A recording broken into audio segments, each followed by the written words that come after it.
ठीक कर दिया ससुराल। एक छोटे से शहर में पार्वती अपने पति रामदास, बड़े बेटे जीवन, छोटे बेटे आनंद, बहू काजल और बेटी पूजा के साथ रहा करती थी। उस घर का पूरा भार पार्वती के ऊपर ही था, क्योंकि बाकी कोई भी उसकी एक नहीं सुनता था और सब अपनी मनमानी करते थे।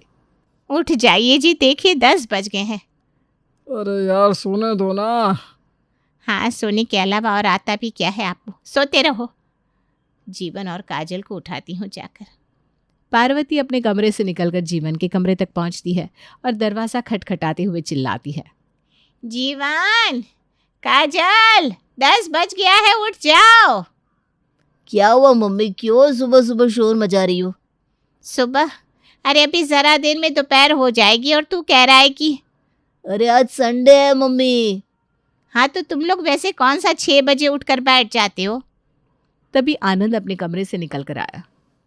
चलो, कम से कम तू तो अपने आप उठ गया। टॉयलेट जाने के लिए उठा हूँ, जागा नहीं हूँ अभी। हे राम, जैसे बाप वैसे बच्चे। हटो, पहले मैं जाऊंगी। ए मोटी रुक, पहले मैं जाऊंगा, पहले मैं उठाऊं। नहीं, पहले मैं उठी हूँ। पहले मैं उठाऊं। पहले मैं उठी हूँ। हे भगवान, उठे दोनों में से एक भी नहीं हो और उठने पर लड़ रहे हो। घोर कलयुग है भाई। पार्वती वहां से वापस अपने कमरे में आ गई। सब लोग आराम से उठते हैं और नाश्ता करते हैं। अब जब दोपहर का समय आता है तो पार्वती सबके पास जाकर पूछती है, अरे कोई बताएगा कि दोपहर के खाने में क्या बनाना है? मम्मी आप जो चाहो बना लो, हम तो वैसे भी सब खा लेते हैं। हाँ मम्मी, जो मन करे बना लो। हाँ मम्मी, कुछ भी अच्छा लगे वही बना लो। मुझे तो सब पसंद है, बस पनीर मत बनाना। अरे वाह, सबको सब पसंद है, लेकिन बताने का टाइम नहीं है किसी के पास। नवाब है भाई सब। थोड़ा सोचकर पार्वती राजमा चावल बनाने का फैसला करती है। सुनो, राजमा चावल खाओगे? वही बना लूं? हाँ हाँ, राजमा चावल ही ठीक रहेगा। हाँ वही ठीक है। बहू, तुम दोपहर में राजमा चावल बना लोगी या मैं बनाऊं? अब बना लूंगी मैं मम्मी जी। पर जब खाना बनाने का समय आता है तो काजल पार्वती को ढूंढे नहीं मिलती। काजल, कहाँ हो बहू? काजल, खाने का टाइम हो रहा है बेटा। क्या हुआ मम्मी, क्यों जल बिन मछली जैसे तड़प रही हो? अरे तेरी भाभी कहाँ है? मम्मी, भाभी तो बाजार चली गई हैं। अरे वाह, महारानी खाने को भी तैयार थी और बनाने को भी, और अब अचानक गायब हो गई। तुम सबने मिलकर ना मेरी नाक में दम करके रखा हुआ है। मैं जो सोचूं कि एक पल का चैन ले लूं, नहीं ले सकती। अरे चिल ना मम्मी। चल हट, चिल की बच्ची। पार्वती खुद ही राजमा चावल बनाने में जुट जाती है और बड़ी मशक्कत से खाना तैयार करती है। अरे चलो, खाना तैयार है, आ जाओ सब। अरे सब कहाँ है, मुझे भी नींद से उठा दिया तुमने। जीवन, आनंद, पूजा, कहाँ हो सब? अरे मम्मी, मैं तो पिज्ज़ा ऑर्डर कर चुकी हूँ, मुझे भूख लग रही थी। क्या? पिज्ज़ा? और राजमा चावल का क्या?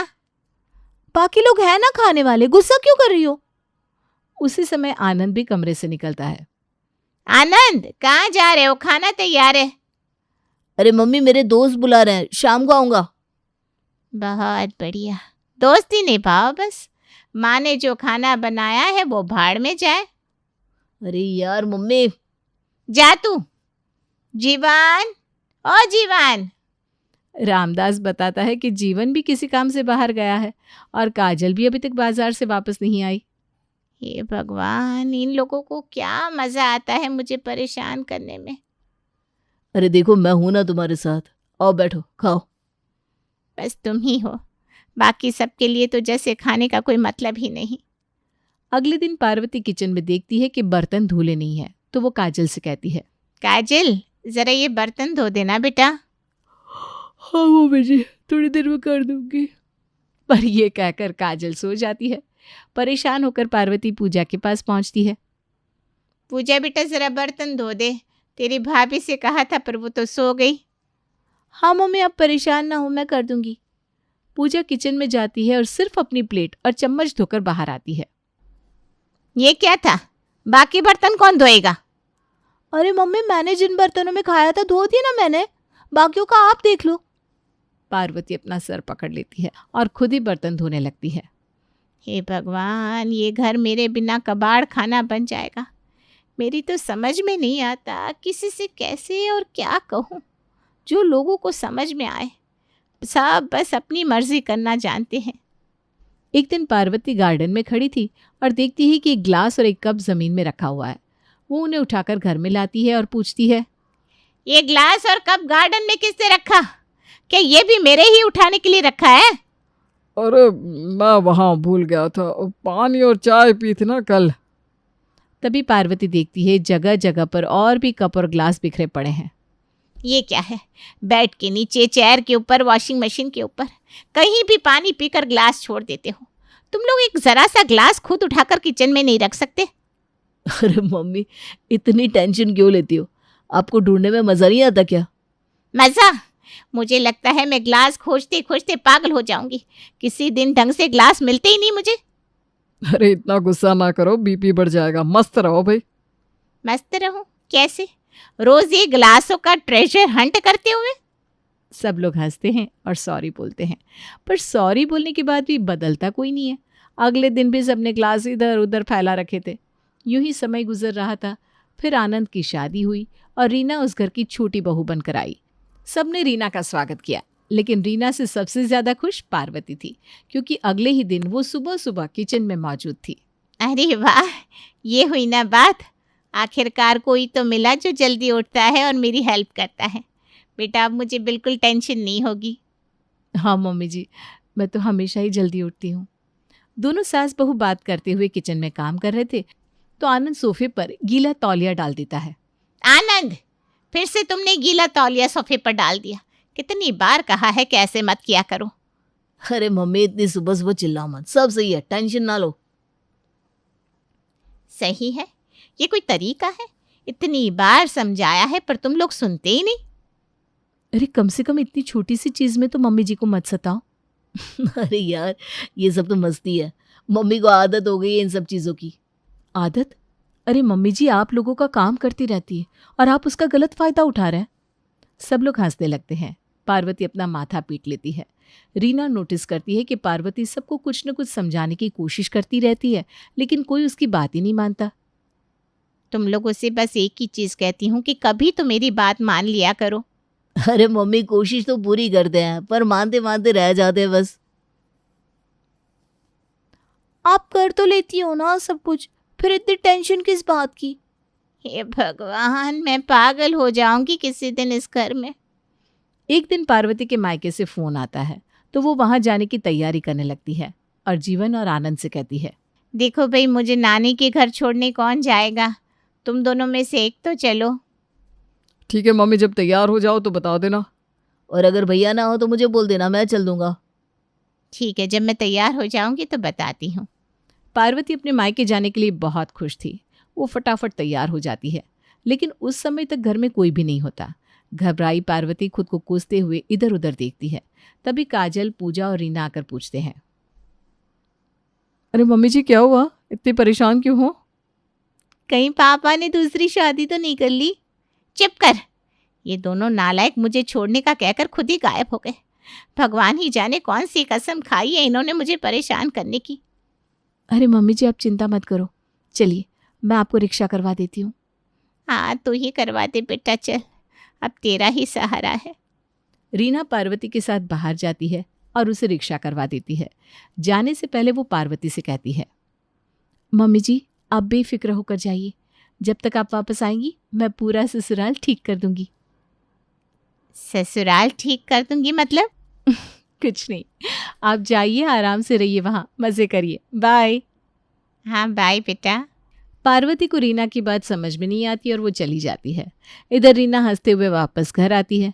वो दोपहर में खाना बनाती है और काजल से कहती है, दीदी मैंने खाना बना दिया है, अब आप बर्तन धो देना, ठीक है? हाँ हाँ ठीक है, मैं सब देख लूँगी, तू आराम कर। लेकिन हमेशा की तरह काजल खाना खाकर सो जाती है और उसे बर्तन धोने का ध्यान ही नहीं रहता। फिर जब रात के खाने का टाइम होता है तो रीना सबको देखकर मुस्कुराती है। रीना, खाना दो ना, भूख से जान निकली जा रही है। खाना? मैंने तो दीदी से बर्तन धोने को कहा था, उन्होंने धोए नहीं, अब बर्तन है नहीं, तो खाना कैसे बनाऊं?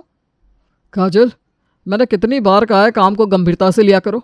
चलो जाकर बर्तन धो और सबका खाना बनाओ। काजल चुपचाप उठकर किचन में जाती है। रीना मंद मंद मुस्कुराती रहती है। फिर अगले दिन रीना सबको पानी पीने के बाद ग्लास किचन में रखने के लिए कहती है। आप लोग अपने अपने ग्लास पानी पीकर किचन में रख दिया करिए, दिक्कत होती है। हाँ ठीक है। पर ठीक है कहकर भी कोई उसकी बात नहीं मानता। उन लोगों को सबक सिखाने के लिए वो ग्लास वहीं रहने देती है और ऊपर से उनमें मिट्टी लगा देती है। फिर जब अगली बार सबको पानी पीना होता है तो किसी को ग्लास नहीं मिलता। अरे रीना, किचन में ग्लास नहीं है। ग्लास किचन में कैसे होंगे? आपने रखे थे क्या वहाँ? नहीं। तो जहाँ आप लोगों ने रखे थे वहीं होंगे, उठाकर पी लीजिए। सब देखते हैं कि ग्लास जमीन में या गार्डन में पड़े हैं और मिट्टी में सने हुए हैं। सभी शर्मिंदगी में पड़ जाते हैं। वो लोग चुपचाप ग्लास धोते हैं और पानी पीकर इस बार किचन में ही रख देते हैं। अब आया ऊँट पहाड़ के नीचे। उसी रात रीना घर के कूड़ेदानों को भरा हुआ देखकर घर वालों से कहती है, देखिए जी, घर के सारे कूड़ेदान भर गए हैं, कोई कूड़ा फेंक दो वरना बदबू फैल जाएगी। हाँ हाँ, शाम तक कर देंगे। अभी एक मीटिंग चल रही है, शाम को ही निपटाएंगे। रीना समझ जाती है कि ये दोनों कूड़ा फेंकने वाले नहीं हैं और ऐसा ही होता है। इसलिए वो रात में उठकर सारा कूड़ा किचन से लेकर हॉल तक फैला देती है। सुबह सुबह सभी की नींद बदबू की वजह से खुल जाती है। हे भगवान, ये बदबू कैसी आ रही है? कौन पागल है जैसे सारा कूड़ा यहाँ फैला दिया? अरे, मैंने तो आप लोगों से कूड़ा फेंकने को कहा था, पर आप लोगों ने फेंका ही नहीं। लगता है रात में कोई बिल्ली आ गई होगी और उसी ने फैला दिया होगा। छी, कितनी गंदी बदबू है। अरे जल्दी हटाओ इसे यहाँ से। रीना नाश्ता बनाने के बहाने किचन में चली जाती है। काजल और पूजा चुपचाप कूड़ा समेटने लगती है। जीवन और आनंद जाकर बाहर कूड़ा फेंक आते हैं। कूड़ा फेंक कर सब लोग वापस जाकर लेट जाते हैं। तभी रीना आवाज़ लगाती है, नाश्ता तैयार है, आकर खा लीजिए। पर कोई उसकी बात नहीं सुनता और सब सो जाते हैं। जब तक उठते हैं तो नाश्ता गायब हो चुका था। अरे रीना, नाश्ता का है, तुमने बनाया था ना? वो तो मैंने एक बूढ़े भिखारी को दे दिया, बेचारा भूखा था। आप लोग तो सो रहे थे ना। क्या? हम भूखे रह गए और नाश्ता भिखारी खा गया? अब जब सो जाओगी तो यही होगा ना। जाओ काजल, नाश्ता बनाओ जाकर। चल पूजा, मेरी मदद कर। वो लोग नाश्ता बनाने चली जाती हैं और आनंद फ्रेश होने। फिर थोड़ी देर बाद आनंद फ्रेश होकर आता है और गीला तौलिया सोफे पर डाल देता है। मम्मी जी आपको मना करती है ना, गीला तौलिया सोफे पर मत डाला करो। तुम मम्मी ना बनो। हाँ, अच्छा ऐसी बात है, अभी बताती हूँ। रीना मौका पाकर तौलिया उठाकर पानी में भिगो देती है और वापस सोफे पर रख देती है। अब जब सब सोफे पर बैठने जाते हैं तो गीले हो जाते हैं। हे भगवान, मेरी तो पूरी धोती गीली हो गई। ये सोफा गीला कैसे हो गया? अरे भाई, गीला तौलिया सोफे पर रखोगे तो सोफा तो गीला हो गई। अब आराम से बैठो ना। आनंद शर्मिंदा हो जाता है और चुपचाप तौलिया उठाकर अपनी जगह पर रख देता है। रीना मन ही मन मुस्कुरा रही थी। फिर दोपहर का समय होता है तो रीना सबके खाने के बारे में पूछती है, क्या बनाऊं दोपहर में? कुछ भी बना लो। हाँ, जो मर्जी बना लो, हम कुछ नहीं कह रहे। ठीक है, मेरा भी मन नहीं है, आज कुछ नहीं बनाती। ये सुनकर सभी घबरा जाते हैं। काजल कहती है, अरे नहीं नहीं, कुछ तो बनाओ, दाल चावल ही सही। ओके, आप कहती हैं तो दाल चावल बना देती हूँ। रीना दाल चावल बना देती है, लेकिन खाने के समय सब लोग गायब हो जाते हैं। रीना खाना ढक कर रख देती है और शाम को वही खाना परोस देती है। ये खाना बासी है क्या? हाँ, आप ही तो कहकर गए थे ना बनाने को, अब पड़ा रहा तो क्या करूं? अरे पर ये तो ठंडा हो गया है। कोई बात नहीं, मन ना हो तो कल खा लीजिएगा, तब तक शायद और भी स्वाद बढ़ जाएगा। सब चुपचाप बासी खाना खाने लगते हैं। एक दूसरे को देखकर मुंह बनाते हैं, लेकिन कुछ कह नहीं पाते। फिर एक दिन आनंद ऑफिस से आकर रीना से कहता है, सुनो, कल मेरे ऑफिस वाले डिनर पर आ रहे हैं, कुछ अच्छा सा बना लेना। हाँ हाँ ठीक है, पर कुछ सामान लाना होगा, जैसे दही, रवा, नारियल, बूंदी। शाम को आते हुए ले आना। हाँ हाँ, ले आऊँगा। अगले दिन आनंद अपनी आदत के मुताबिक सब कुछ भूल जाता है। शाम को ऑफिस वाले आ जाते हैं और खाना परोसा जाता है। आनंद इधर उधर देखकर धीरे से रीना से कहता है, रीना, रायता और मीठा कहाँ है? जल्दी ले आओ। मैंने तो आपसे कहा था दही और बूंदी लाने के लिए, आप नहीं लाए तो कैसे बनाती रायता और मीठा? सबके सामने ऐसी बात होने से आनंद शर्मिंदा होकर चुप रह जाता है। ऑफिस वाले अजीब नजरों से उसे देखने लगते हैं। अरे रायता तो बड़ा ज़रूरी होता है भाई। और मीठे के बिना तो खाना अधूरा लगता है। आनंद खुद को संभालते हुए मुस्कुराता है, लेकिन मन ही मन उसे रीना पर बहुत गुस्सा आ रहा था। ऑफिस वालों के जाने के बाद आनंद अपना गुस्सा फूटने से रोक नहीं पाता। एक बार याद नहीं दिला सकती थी क्या? मुझे पता है कि तुम ये जानबूझकर कर रही हो। आपके गेस्ट थे, आपको याद नहीं रहा तो मुझे कैसे रहेगा? तो क्या तुम मेरी मदद नहीं कर सकती थी? मैं आपकी माँ नहीं हूँ जो आपकी सारी गलतियाँ अपने ऊपर ले लो और आपके ही काम के लिए आपके पीछे दौड़ती रहूं। माँ जी आपकी आदतें सुधारने की कोशिश में खुद ही सब झेलती रही। अब जब गलती का नतीजा सामने दिख रहा है तो बुरा क्यों लग रहा है? आनंद की बोलती बंद हो जाती है। रीना की बात सुनकर वो चुप हो जाता है। तभी पार्वती वापस आती है। पार्वती को देखते ही जीवन तुरंत पानी लेकर आता है और उसे पिलाता है। फिर ग्लास को बिना किसी के कहे खुद ही उठाकर वापस किचन में रख देता है। पार्वती ये देखकर हैरान हो जाती है। अरे बाप रे, आज सूरज किस तरफ से निकला है? मम्मी, हमें समझ में आ गया है। हमने आपके अच्छे और सीधे स्वभाव का गलत फ़ायदा उठाया। अब से हम सब सुधर जाएंगे। हाँ मम्मी जी, हमें माफ़ कर दीजिए। हम आगे से आपके बिना कहे ही सब काम कर दिया करेंगे। हाँ मम्मी, आप तो सब कर देती थी, पर अब हमें समझ में आया कि बात न मानने से क्या होता है। सबकी अकल ठिकाने आ गई है। लगता है ये सब तुम्हारा किया धरा है। मैंने कहा था ना ससुराल ठीक कर दूंगी, सो मैंने कर दिया। सभी हंस पड़ते हैं और अब से पार्वती की बातें मानने का वादा करते हैं। पार्वती रीना का धन्यवाद करती है।